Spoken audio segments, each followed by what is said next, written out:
We are back live and in color. We kind of rushed backstage. We didn't really get to catch up much, Dr. LaRosa or Todd, but it's always good to see the both of you. As you both know, I absolutely love doing these shows. Walking Tall means the world to me. But we haven't really caught up. So real quick, Dr. LaRosa, what's going on with you? What's new? How have you been? What's going on in your world? Yeah, doing some good things with my mentor, Dr. Elkanon Goldberg. We've started Goldberg and LaRosa Psychology Associates, and we are providing neuropsychological assessments for a variety of individuals who may need us. And it's just such an honor to work with Dr. Goldberg. He is a legend in the field and my continual mentor. He just invited me to a clinical roundtable last night, and I'm always just so amazed how I could sit there for 2 hours in complete bliss just thinking about these clinical issues. So I'm very grateful to Dr. Goldberg, and we're going to do wonderful and exciting things for the community. Listen, you're getting invited to roundtables with geniuses, and my roundtables usually include a cold beer, and so we're I'll in take different. it. It's so, but congratulations! I know we talk offline, Dr. LaRosa, and you've mentioned Dr. Goldberg many times on the show, and I know, and Todd knows he means the world to you, and for if not him, you wouldn't be you, and so we thank him, and I can't wait to see the work that you guys put out into the world together. It's important, assessments from folks with empathy like what you have are needed. And I'm sure Todd could talk, and I know I can, having gone through some assessments myself from having some of these cold-hearted individuals who don't have what they call bedside manner or empathy as a mental health professional. Really hurts the process. So yeah, it's amazing. And Todd, Absolutely. listen, dude, we haven't, you out of nowhere, you dropped a book. Like, how does this happen? Yeah, congratulations. So Wow. tell us about that, walking through the trauma, right? I think it's called. How did that come to be, and what can somebody who purchases it and reads it expect to go through?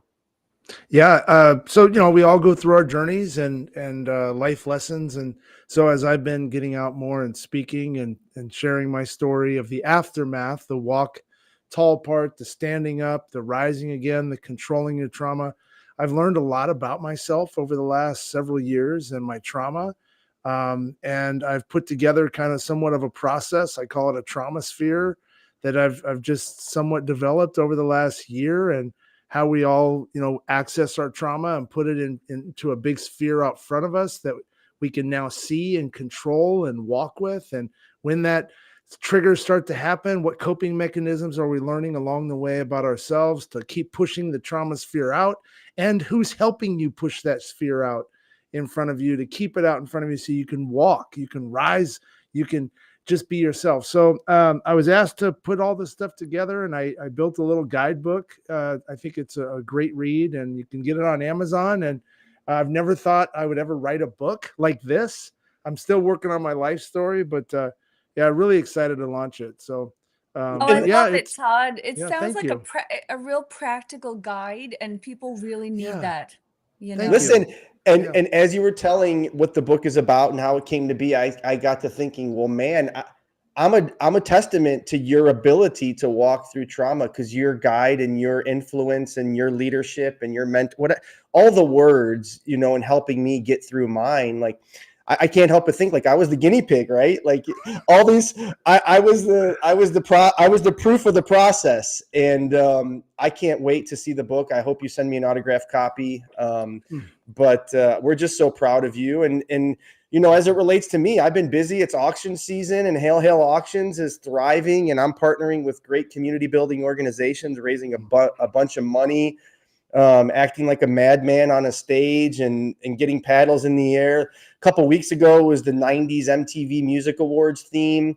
Tomorrow it's a Caribbean theme. Like, I'm getting paid, and Nice. I'm getting paid now to go to parties, I feel like, right? Like, it's as you that's guys all got you. to. Yeah, exactly. Like, it's fitting, right? Like, Yeah. Dr. LaRosa, you sitting at a round table with Dr. Goldberg is fitting, and Todd, you writing a book to help others is fitting, and me, like, acting like an idiot on stage is fitting. Oh, So I'm we're like an we're idiot. we're finding our stride, if you will, right? But Todd, I wanted to say, you kind of sandbagged a little bit. You forgot to talk about all that's going on with I'm Going In, and while you do that, I just wanted to say, as folks know, our guest today, Miss Kathryn Severns Avery, is just an amazing individual, and she's going to enter the Hall of Fame, if you will, as the first ever guest on the Walking Tall Movement podcast that was also a guest of yours on the I'm Going In show. So I wanted you to take the stage a little bit, talk a little bit about what's going on with I'm Going In, but also why is it that you were so adamant that we got to get Kathryn on, and you felt like she's a great guest to be with us today? Yeah, it's been incredible. This journey that we've all been on, like you mentioned, we're all finding our niches. I think we had to take a little break there to kind of settle in, to take some deep breaths, to refocus. And now you're starting to see this starting to come around. And I'm really excited for the movement and what's ahead for all three of us and Walking Tall. So I'm excited to get back to that. And I think we're in a great place. With I'm Going In, it's been very individualized with, getting a chance to listen to one guest story and extract kind of their journey of how they've been able to go in for themselves, to walk tall, essentially, and to stand back up. And we got Kathryn Severns Avery that's coming on today.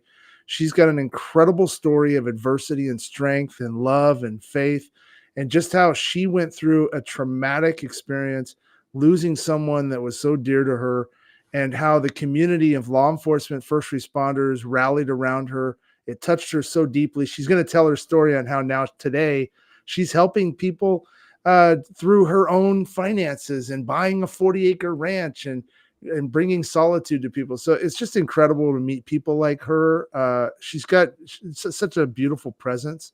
So I can't wait for her to come on. Yeah, me neither. And real quick, before we bring her on, before you two were backstage, Dr. LaRosa and Todd, Sia and I, as we always do, we're catching up as brother and sister, as our relationship is. And of course, we got to shout out Sia and Brilliant Beam Media for producing this show and us finally going live. But as the conversation would have it, of course, I slipped an F-bomb into the sentence. And as I said the F word, it was like Kathryn showed up.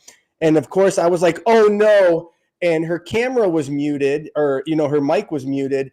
And so I said, I'm so sorry. And I could read her mouth going, F this and F that, like to joke. And she came on and said, well, when you're around a bunch of first responders, it just becomes natural. Right. And so I'm just so excited for others to get to meet her. So Sia, if you don't mind, please bring Kathryn to the stage. I know those watching and listening are going to feel inspired after hearing her story and all she's doing. So let's go. Let's get her on. There she is. Hello.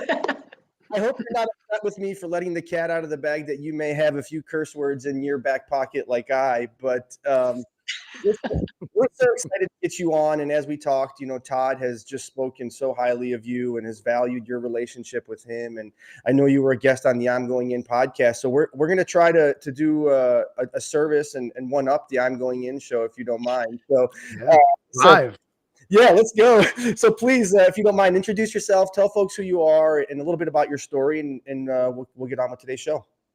Wonderful. So I'm Kathryn Severns Avery. I'm the founder and executive director of Restoration Ranch, Colorado. I've had multiple careers. I've got a degree in journalism. I started off as a piano major at North Texas, jazz piano, I should say. But let's talk about December 4th of 2020. You all will remember we were in the height of COVID. We were getting ready for another lockdown. My husband, Chris, and I, who live in Colorado, had my 96 at the time, year-old father who had been living with us. He had dementia. My stepmother passed away. Dad was like, can I come live with you?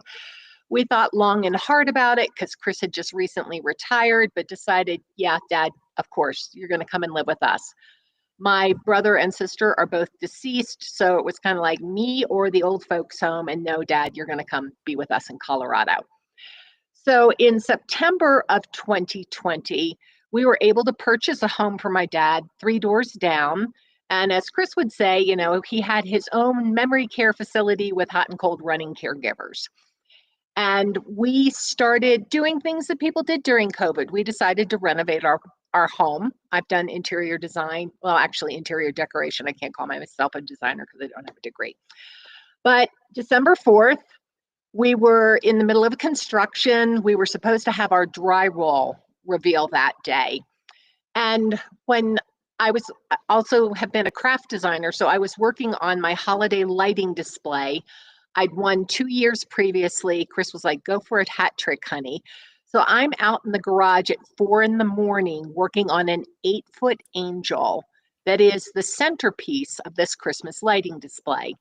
Chris comes in, I'm freezing. By this time, it's cold, and I come inside, and Chris comes down, and we had this constant call and response. He'd say, how's my baby? And I would answer, I'm fine, my angel, my love, my darling. So we're planning the day, and I'm like, we need to get groceries because we're about to go into another lockdown. And I was doing kind of a gluttonous advent where I was making 25 different kinds of cookies. And Chris and I both love fruitcake. I found a recipe for fruitcake cookies. And so citron, the candied fruit, is something you have to have. Well, the grocery store closest to us was out of it. So I switched pickup to another store very close by that had it. So we're getting ready for Chris to go off. We had an experience that morning, two weeks earlier. We'd had a big blow up. I mean, one of the biggest ones of our marriage. And it was because, I'm taking care of my dad. I'm running a business. I'm doing all these things. It's COVID. And Chris felt neglected, and rightfully so he was. And so that morning, that little inner voice said, you need to apologize to your husband. And I was like, no, I don't. He's like, yeah, you do. So I ended up apologizing to Chris. And as a result of that, like, his eyes filled up with tears, and he came over to me and he said, Kathryn, I love only you. Because he had been reaching out to people, and I wasn't comfortable with some of the people that he was reaching out to. It's like, it's okay if they call you, but I'm a little bit upset if you call them. So anyway, we patched it up. We make our grocery list. We're talking about stuff, and Chris is getting ready to walk out the door. He's sitting at the island in our kitchen, and that voice in my head goes off again and goes, make sure you kiss him goodbye. So I went up to him, kissed him on the back of the neck, and I said to him, do you know how much I love you? He says, yeah, I do. And he got up and said, okay, I'll be back in a little bit, walked out the door and never came home. At the same time, Chris was on his way to the grocery store. 3 robbery suspects were robbing a store. There was a high-speed police pursuit. Chris was at an intersection. The light turned green. The robberies ran the red light, hit Chris at between 75 and 80 miles an hour, pushed our car 30 feet sideways down a side street, broke the front axle. There was nothing intact on the left side of Chris's body, and he bled out and died at the scene. So an hour goes by, and I'm like, he should be home by now. 2 hours go by, and I'm like, this is not right. He's not answering his phone. He's not answering text messages. So I called the non-emergency number for the Lakewood Police Department here in Colorado, and they patched me through to a gentleman who I assumed was sitting at a desk, taking my call, asking me questions about the make and model of my car. What did my husband look like? And I said, I'm very concerned because this is not like Chris at all. And he's like, I promise I'll keep in touch with you. So it got to be later and later that afternoon. My contractor is getting ready to leave, and he's like, is there anything you can do? And I said, yeah, bring my husband home. And so I thought, Chris was a big guy, and I thought, let me go to the grocery store and see if he had a heart attack or he had some kind of a medical emergency. So I went and I drove up and down every single aisle, didn't find his car, went to where he would have picked up the groceries, and I was told, no, he never came. Then I figured out he's probably dead. So I called back the gentleman from the police department, told him what was going on. And he's like, Kathryn, I promise I'll keep in touch. So by the grace of God, I had taken a different route to the grocery store, or I would have gone right past the crash scene. Also, by the grace of God, I did not watch the news that night because local media outlets were running the surveillance footage from the convenience store at that intersection, and I would have watched my husband die on live TV before the police had notified me. Gosh. So that was my experience. About I think it was between 8:30 and 9 o'clock at night. I hear voices on my front porch. I'm like, what are people doing here? It's late for solicitors. I look out the window. I see two policemen and two Mm. women, and they knock on the door. I answer it. They ask if they can come in. And I hear the voice in my head say, you better be sitting down. And I went and sat down where Chris had sat that afternoon. And the first words out of my mouth were, is he dead? And they were like, yes, we are so sorry. It was a traffic Wow. accident. And so I had called my best friend to come over. She's also a psychologist, and she literally arrived right after they did. So she trailed them into my house, because when you're in a trauma, it's just like the Charlie Brown movie. The voice in your head is just going, wah, wah. You can't hear, you're not processing information. So I was incredibly grateful that she was there. So that started this very unusual relationship between me and the Lakewood, Colorado Police Department. Kathryn, can I stop you for a second? Yes. Because there is so much there I want to unpack. And Of course. first off, I'm holding back tears because you so beautifully described that day. And as you know, Todd and I, very similarly to you, Todd, in going to a concert and me going to a 4th of July parade, and you getting ready to make some fruitcake, like had all the intentions of having the best day of your life. And before you know it, and then within a mere few hours, your life is turned upside down. And we'll get to that about you. And I'm going to ask you a few more questions about that as well. But Dr. LaRosa, as always, I see the empathy exuding from your pores and the eyes not rolling, but, the tears being held back. And, I'm just so excited, I guess is the word, but I just want to hear what you're feeling and what you're thinking right now. Well, I may need a minute. Yeah. Sorry. Okay. Well, Todd, as I said, you and I, we had a very similar but different experience, and having, one snap of a finger and one day turn out much differently than we had planned. And you already knew Kathryn's story. So why don't you give us a little insight into why you, relate and how you thought so highly enough to bring her on our show? Well, obviously, Kathryn and I have had a lot of discussion around this, and to see, like you mentioned, how beautiful she paints the story of her love, number one, for Chris, and then to have that tragedy happen, and how graceful the aftermath was, and the impact, and how people were there. The one thing that I thought was absolutely amazing was this peace side that kept knocking on her door saying, hey, you need to let this go. You need to say, I love you. You need to make sure that he knows you love him. And thank God you listened, and you had that connection before he walked out that door for you. And I think that totally has transformed your existence in terms of where you are today and your mission in life. And it's just given you these superpowers to be this incredible being, which you were already, but now it's like you've got lightning bolts on you. And I think anytime that, like Vanetta, I was thinking about you as well, and the story of your grandmother, and just the loss that we all have of these loved ones that are no longer with us, and how you cherish these stories now about them and carry their legacy on. So I just thought Kathryn's story was absolutely beautiful. And then the rise up and how she's walking tall for people, not just herself. And it's so amazing. I can't wait to get into that part. Yeah, me neither. And Dr. LaRosa, are you ready, or do you want me to say a few words myself? I'd love to hear what you have to say. Oh, goodness, If you're thank ready. you. Yeah, I've go had ahead. a minute to pull myself together. And, Kathryn, I just want to say I'm so sorry, for those moments, and during that experience of hearing those words and going through that trauma.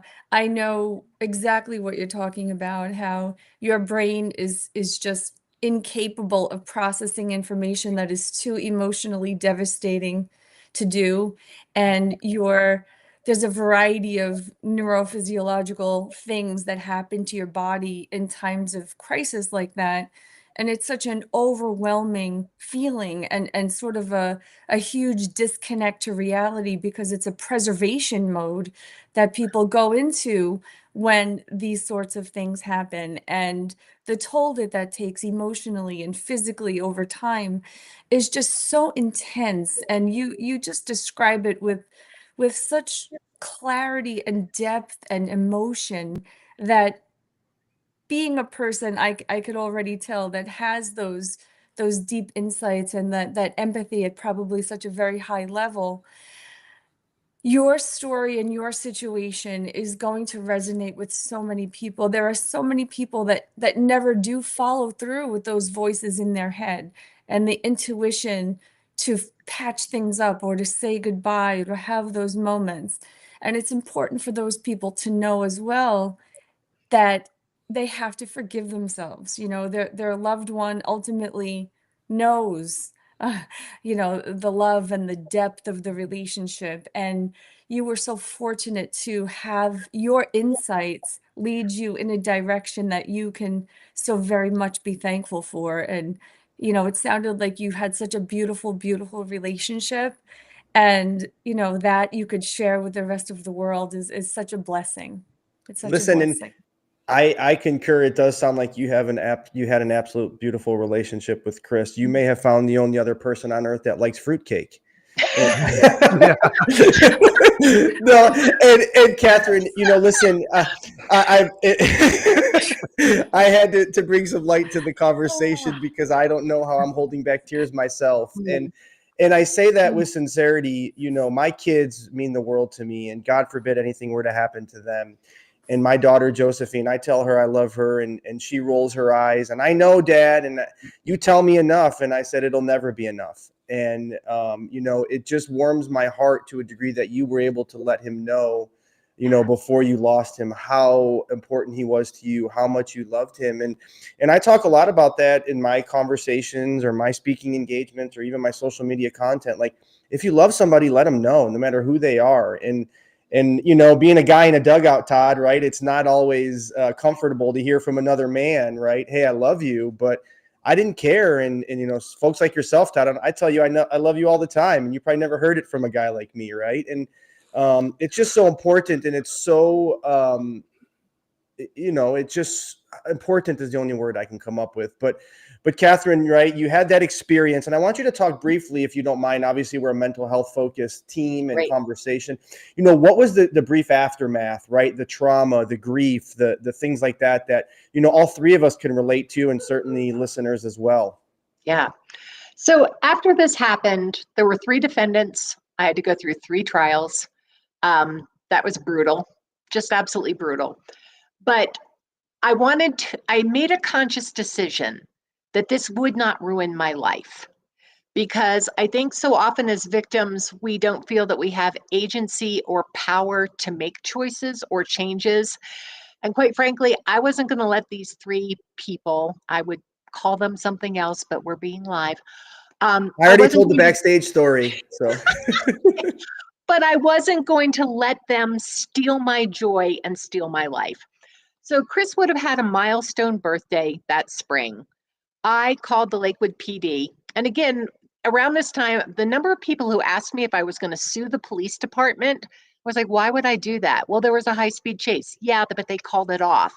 Well, you could get a lot of money. And I was like, that's not going to bring back my dead husband. And I'm not the kind of girl that's going to go buy a Lamborghini and go be a cougar. It was like, no. So Chris died in December. My father, who had been living with us and was 3 doors down, passed in March. So that was a double trauma. And I decided to take food from Chris's favorite restaurants to Lakewood PD because I didn't want to celebrate his birthday by myself.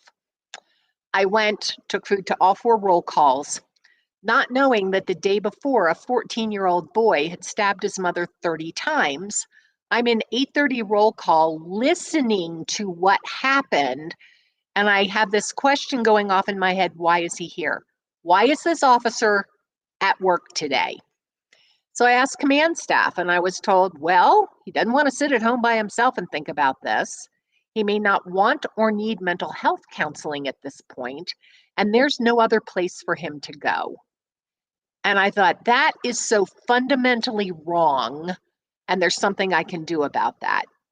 So when my father passed, he left me an inheritance, and I used that inheritance to purchase a 40-acre ranch, to create a place for first responders and their families and everyone in the traumatic event life cycle, which I define as dispatch, fire and EMS, law enforcement, including corrections and park rangers, frontline medical workers, victim advocates, and members of the judiciary, because they are all traumatized by these events. There's nothing like it in the country that serves that entire stakeholder group. There's parts, but not everything that we do. So I bought the ranch, renovated it, opened it up, nobody came. I was like, what the heck? I don't get this. So one of my board members, initial board members, was the former deputy director of public safety.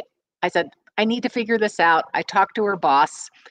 And what he told me was, Kathryn, it's not that they don't want to come. They don't have time to come. We are so critically short-staffed that we can't, they just can't come. And of course, we're highly suspicious and skeptical people, so we're not going to do that. So I made the decision to, as I say, educate, advocate, and agitate on behalf of the first responder community to allow people in the general population like myself who are blissfully ignorant of how difficult, demanding, and dangerous the job of first responders are, the hell that their families go through, and to do something to create a place where when they come to the ranch, they are the only people on the property. They don't share it with anyone other than our husband and wife caretakers, who are also the parents of a law enforcement officer. They get our mission. Their other son is a former Army Airborne Ranger. They understand how unique the needs are of the first responder community, because when you are hypervigilant, when you are chronically exhausted, you do not make great decisions. So in year one, we had less than 100 people come. Year two, we had about 240.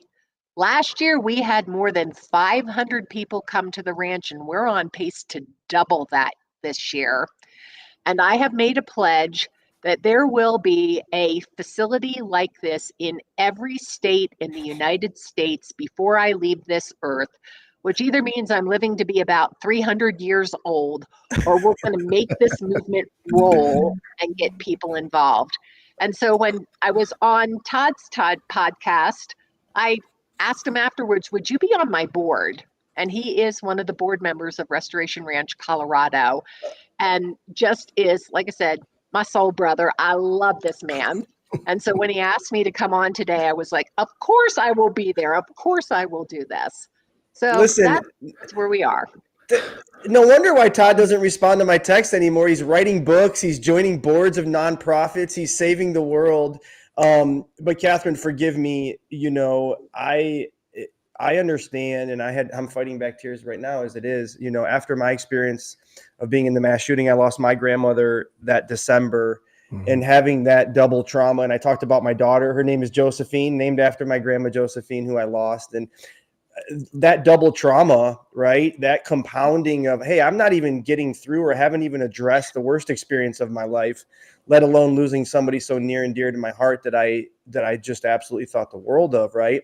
And then only to hear your experience of going through 3 trials.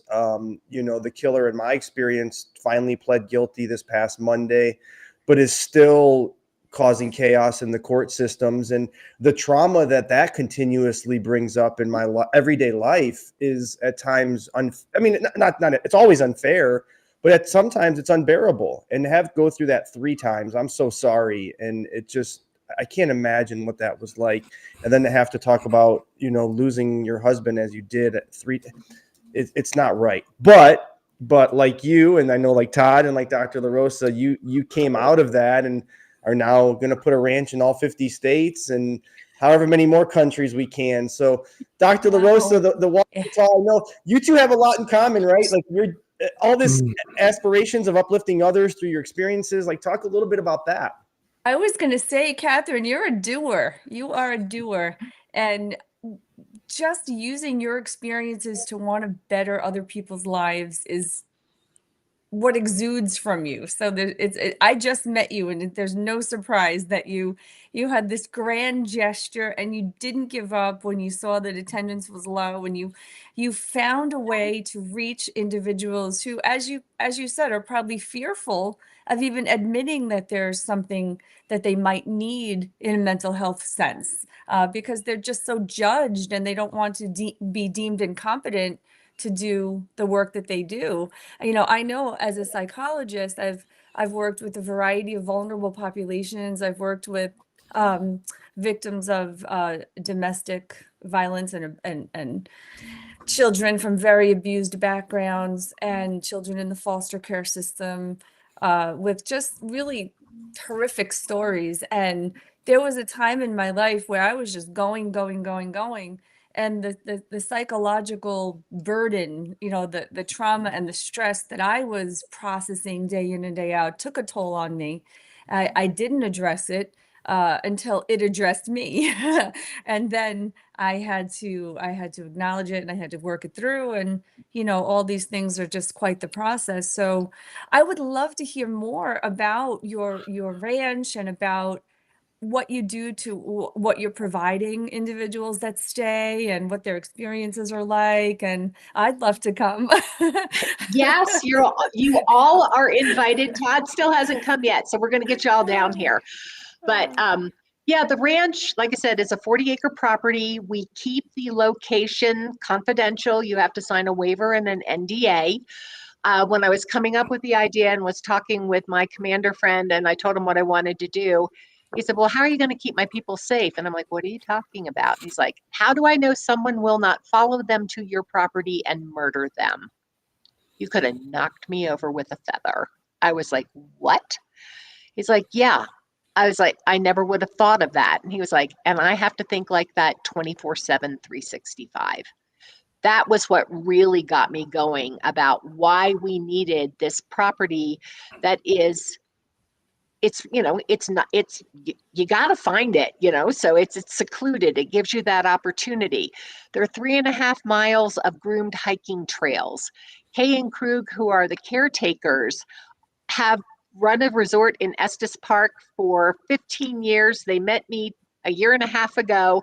I told them what I was doing, and they quit their plans to buy the resort where they worked and said, no, we're coming with you. So, I mean, this whole movement has been extraordinary.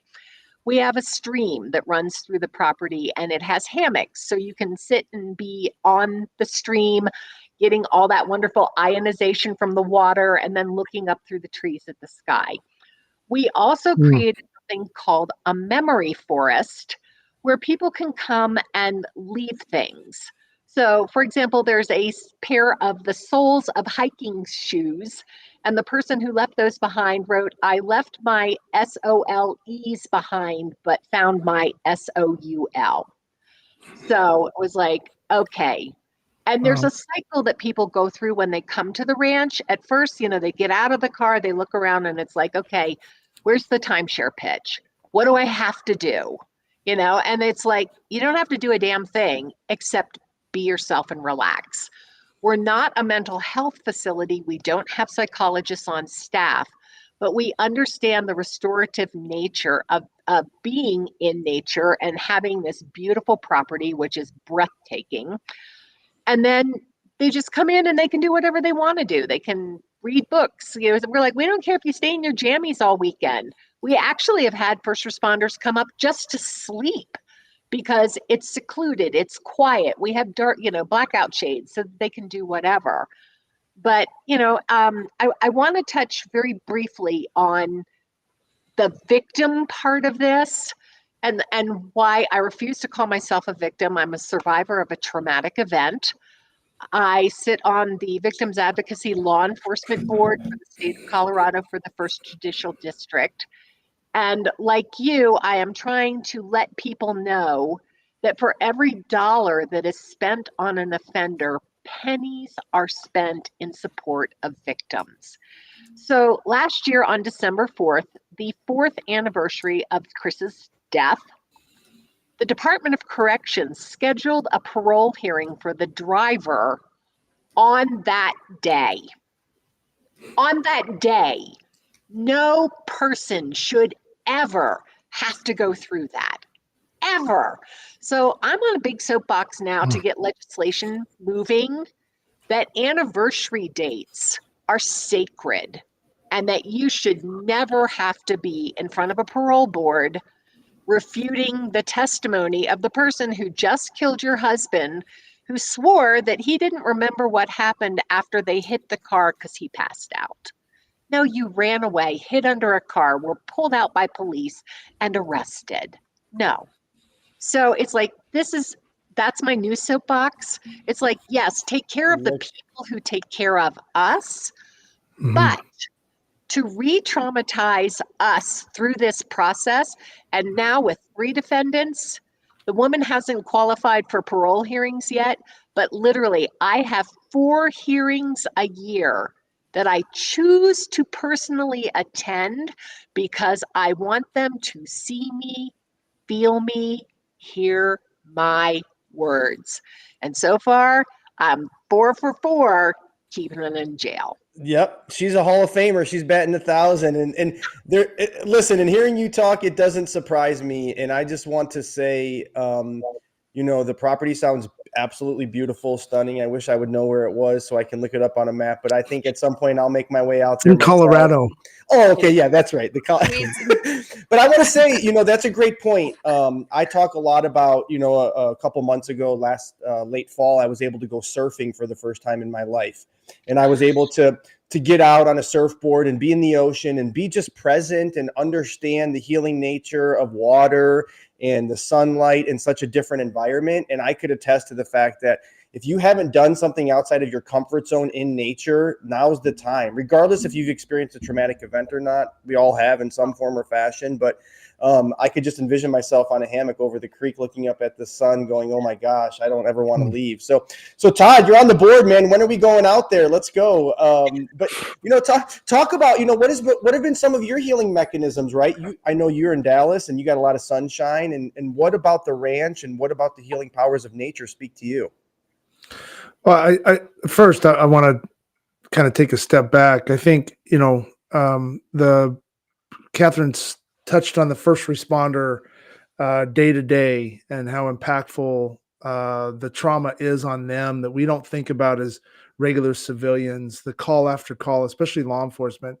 I think it's a good reminder, especially hearing this story of how in that situation, a law enforcement officer had to deal with a horrific call and then put his uniform back on and is at work doing a debriefing where the rest of us would be like, oh my gosh, what happened? And you have your neighbors come over, your family calling you to settle in, and you're trying to process all these things. And these people go through this every single day.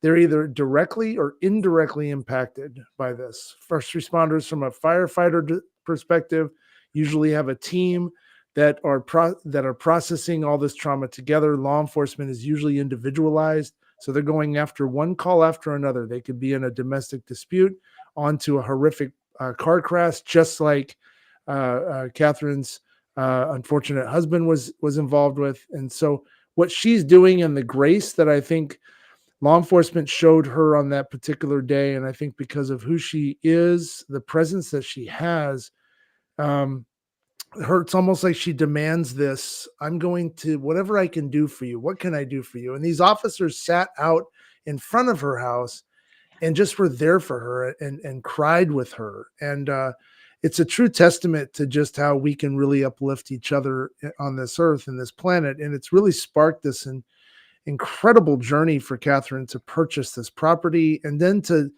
fill in all the needs. So you asked me about, nature and things like that. I mean, when I was growing up, I loved riding horses. I loved being out wherever I could, climbing trees, digging foxholes, whatever I could do to just be connected to the earth. And I think it is. It allows the little kid inside of us to come out. There's nothing like holding a fishing pole over a creek or listening to Kathryn's story about sitting in a hammock and just relaxing and breathing, right? And I think when we're suffering through trauma or life is going through all these crazy times, to be able to slow down and process things and allow our mind to actually rebuild, it's super incredible, right, Vanetta? I mean, I know Oh you my want to like goodness, jump in yeah. there. Yeah. Oh yeah. I mean, you have me thinking of so many things. You have me thinking of mindfulness training, and you have me thinking Mm. of, one thing that popped into my mind was this from history of psychology back in the early 19th century. There was a revolution to treat the mentally ill morally, believe it or not. It was called moral treatment, and they built these beautiful big facilities. They called them institutions, but they were just sprawling lands and grandeur and floral gardens and just beauty all around.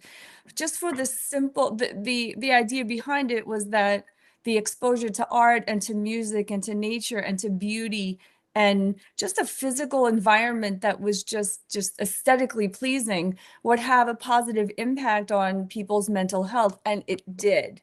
And it was a really beautiful time in history where these vulnerable people were treated with such dignity, and there was a ton of money poured into this, which is actually why, future political administrations came in and shut it all down. It was too expensive. But that is exactly what your ranch reminded me of. And it's exactly the same premise, if you will, just to let the mind be free and heal.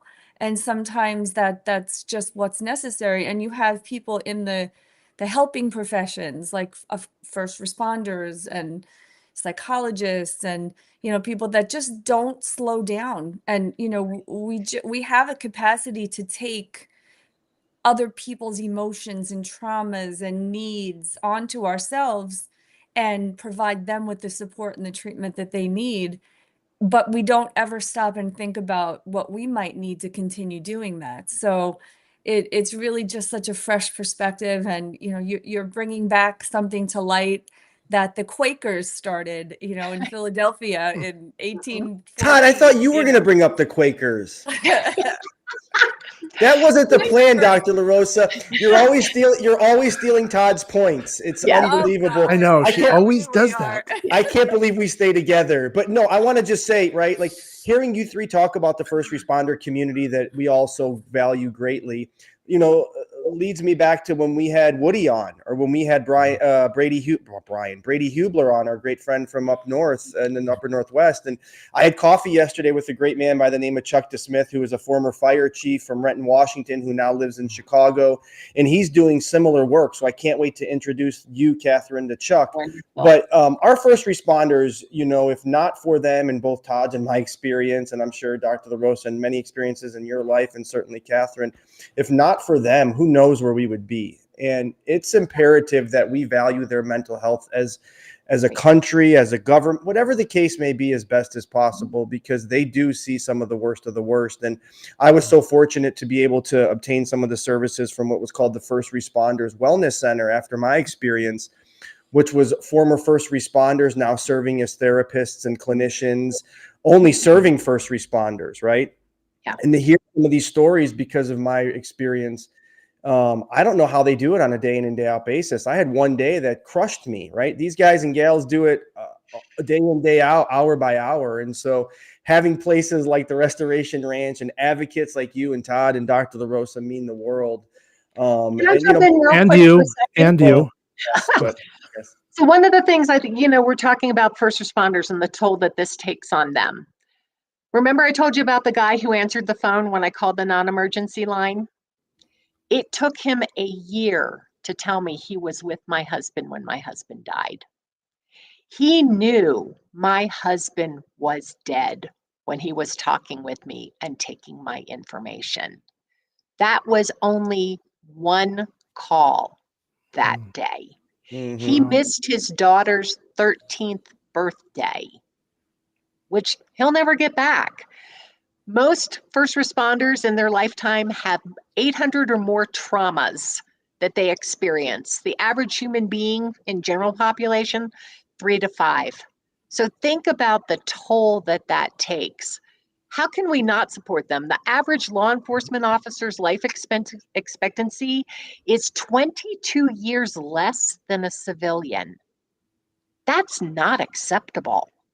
And we wonder why we're having such a difficult time getting people to do this profession. Amen. Yeah. Yeah. It's there's no surprise. Well, we're running short on time, and before we say goodbye, I want to make sure everybody has a few last minutes to say some final words. And Dr. LaRosa, I know this has been a heavy show for you, and before we sign off, what parting words do you want to leave us with?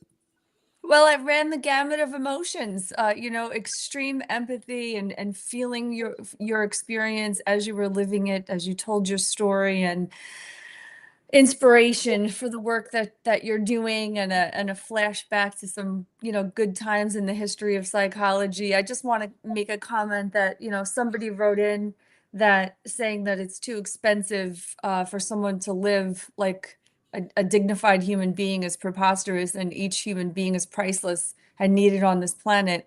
And that's for sure, and you chose a population that's vulnerable, that really needs what you're doing, and you're spending the rest of your life devoting you're devoting yourself to this wonderful group of people that is saving our lives each and every day, and dealing with emotional things that are beyond what many people can possibly process. And so grateful to have met you and know that you're doing this. The world is a better place, and I leave this conversation completely uplifted, and also taking a page out of my own, then just stopping to slow down and really just cherish constantly the people around us, because it's a little cliche, but we never know.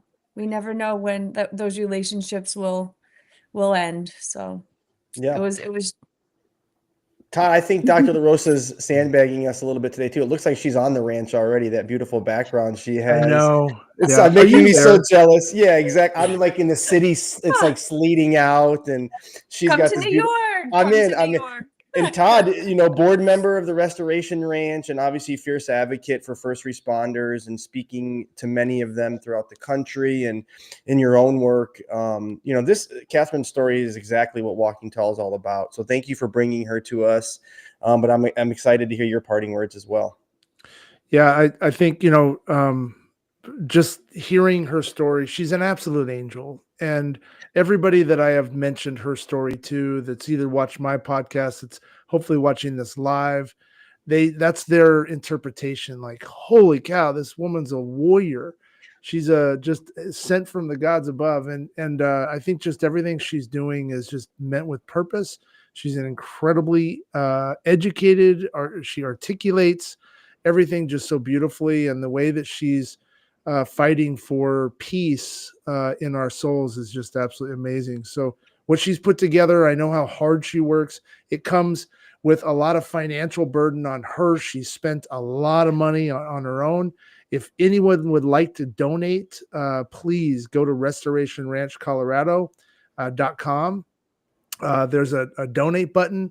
Anything will help. Really, this is helping Kathryn help others. She's got a team, an incredible group of people. And I don't, when she says it's her mission to put one of these in every state, I don't think that that's far-fetched. I think she's the person that's going to do it. So the last parting piece is, I think one of the biggest lessons I learned from her is the ability to slow yourself down, to listen to your inner peace in times when that angel or whomever it is that you believe is knocking on your door saying, hey, wait a second, you should listen to me really quick. I think it's important that we slow ourselves down to listen to that inner thought, because how impactful and how important it was in that moment when Kathryn got a chance to have peace with her late husband before he passed. I think it's just super powerful. So, and that's what she's providing now, the opportunity for inner peace to come into these brave people's lives so they can keep us safe and continue to keep us safe. So thank you, Kathryn, for everything you're doing to just, really help our world. So it's awesome. Yeah. And I feel a synergy here with Chris, the fundraiser. I know never that's know. yes. I Come don't on, know. Chris. It's on the screen. We'll talk I set it up. offline. We'll talk offline, but in all sincerity, Yeah. conversation has just made me a better person and just solidified some of my earlier beliefs, but also gave me pause for thought and some of my others, right? And so I think that is so important when it comes to the conversation of mental health and how we all approach our own and learning through others. And you being so vulnerable and approachable today, Kathryn, as we talk about through Walking Tall and sharing your story is what the world needs more of. And so just thank you so much for all you do and who you are. Thanks for welcoming Todd on your board. Like, holy cow. So, but before we sign off, I want to ask you, like, what about Walking Tall, right? What relates to you and what about what we're doing and how does that kind of land on your soul, if you will? It's so vital what you're talking about. We all have issues. We all have scars. We all have experiences that we need to learn how to deal with. And the sooner we stop stigmatizing getting help and encourage these very deep and meaningful conversations, and especially the vulnerability among our male population to be willing to say, I'm struggling, I need help. I think what you are doing is so incredibly powerful, and I am honored to have been your guest today. Thank you so much. No, thank you. So please let listeners know, how can they get in touch with you? How can they connect with you? Where can they find out everything about the Restoration Rank? Now is the time to sell yourself, if you will. Okay, I can do How that. can they book you as a speaker? Most important, like all of these good things. Yes, I do speaking engagements. I have no problems talking. I have to laugh. I just came back from the National FOP Health and Wellness Summit in Nashville, where I did a workshop. They gave me a nickname while I was there. They now call me Beth Dutton. Wow. So I'm like, okay, I'll take that. I don't know whether to be flattered or afraid. Both. To contact me, my email address is KSA for Kathryn Severns Avery at restorationranchcolorado.com.